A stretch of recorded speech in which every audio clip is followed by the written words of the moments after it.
સરવૈયા હિતેશભાઈ બુધાભાઈ, ગામ વીરપુર। શું પ્રશ્ન છે? મારા ગામની અંદર સાહેબ ખુલ્લેઆમ અત્યારે દારૂ વેચાઈ રહ્યો છે, ચોકલેટોની જેપ, અને મારો ભાઈ નાનો છે એ મરવા પડ્યો છે। હવે આ વીરપુરમાં દારૂ બંધ થાય એટલા માટે હું ખુલ્લેઆમ જો આ દારૂની બોટલ લઈને કલેક્ટર કચેરીએ સાહેબને અરજી કરવા આવ્યો છું। હવે આ દારૂ બંધ થાય તો સારું, હવે નાના નાના છોકરા હવે રખડતા બંધ થાય।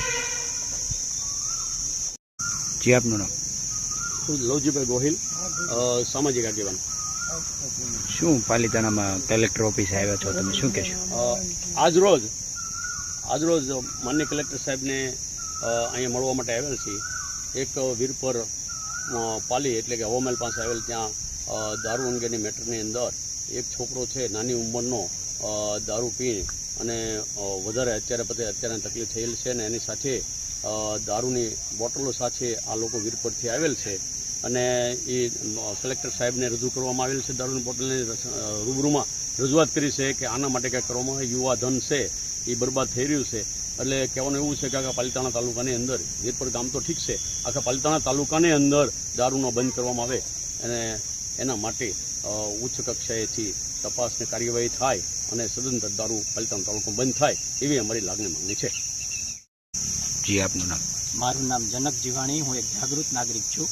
આજરોજ પાલિતાણા પ્રાંત કચેરીએથી એક ભાઈનો ફોન આવ્યો કે અમારા ગામમાં, વીરપુર ગામમાં બેફામ ખુલ્લેઆમ દુકાનોમાં દારૂ વેચાય છે, એટલે અમે રજૂઆત કરવા આવ્યા છીએ તો તમે અમારી સાથે આવો। એટલે મને ખૂબ આશ્ચર્ય થયું કે ગુજરાતમાં દારૂબંધી છે છતાંય ખુલ્લેઆમ દારૂ વેચાય છે। એટલે ભાઈની રજૂઆતને ધ્યાને લઈ અમે સાથે આવ્યા છીએ। એ ભાઈ પોતે દારૂની ભરેલી બોટલ લઈને આવ્યા છે પુરાવા રૂપે કે જો આવી રીતે બેફામ દારૂ મળી રહ્યો છે। એટલે અમે બધા ભેગા મળીને પ્રાંત અધિકારીશ્રીને કહ્યું છે કે જે દારૂબંધીવાળા ગુજરાતમાં આવી રીતે જો ખુલ્લેઆમ દારૂ વેચાતો હોય તો અમને પોલીસ ખાતા ઉપર પણ હવે ભરોસો રહ્યો નથી, એટલે અમે તમારી પાસે આવ્યા છીએ। એટલે અત્યારે ત્વરિત તાત્કાલિક પગલાં ભરાવવા જોઈએ અને આ દારૂબંધી છે એનો કડક અમલવારી થાય એની જવાબદારી દરેક અધિકારીઓની છે। સાથે સાથે આપણા ચૂંટાયેલા ધારાસભ્યની પણ જવાબદારી છે કે પોતાના મત વિસ્તારમાં આવી રીતે જ્યારે ગેરકાયદેસર રીતે દારૂનું વેચાણ થતું હોય તો એમણે પણ એની ઉપર કડક કાર્યવાહી કરાવવી જોઈએ। એટલે અમારી એવી લાગણીને માગણી છે કે પાલિતાણામાં આ દારૂબંધી છે એનો કડક અમલવારી થાય અને જે કોઈ તત્વો આ દારૂ વેચી રહ્યા છે એને પકડીને કડક સજા કરાવવામાં આવે।